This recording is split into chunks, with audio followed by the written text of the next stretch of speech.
నేను ఇది first time try చేశాను.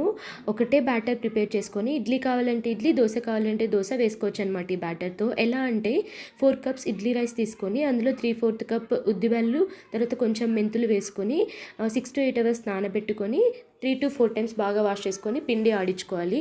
పిండి కూడా స్మూత్‌గా కాకుండా కొంచెం బరక ఆడించుకోవాలి. తర్వాత మార్నింగ్‌కి బాగా పిండి పొంగిన తర్వాత కొంచెం తీసి పెట్టేసుకొని ఫ్రిడ్జ్‌లో పెట్టుకొని మిగతా కొంచెం పిండిలో ఉప్పు, కుకింగ్ సోడా, కొంచెం వాటర్ వేసుకొని బాగా మిక్స్ చేసుకొని ఇంకా ఇడ్లీ మౌల్డ్లో వేసేసుకొని పెట్టేస్తున్నానమాట.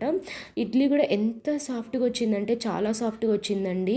ఫస్ట్ టైం ట్రై చేశాను నేను. ఒకటే బ్యాటర్తో ఇలా 2 టిఫిన్స్ ట్రై చేయొచ్చు అంటుంటే ఫస్ట్ టైం ఎలా వస్తుంది ఏంటని ట్రై చేశాను. చూస్తున్నారు కదా, ఇడ్లీ అసలు మౌల్డ్కి కొంచెం కూడా అంటుకోలేదు, చాలా పర్ఫెక్ట్గా వచ్చింది.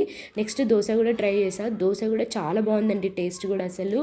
ఇలా ఈజీగా మనం ఒకటే పిండితో ఏ టిఫిన్ కావాలంటే ఇడ్లీ కావాలంటే ఇడ్లీ, దోశ కావాలంటే దోశ మార్నింగ్ ప్రిపేర్ చేసేసుకోవచ్చు.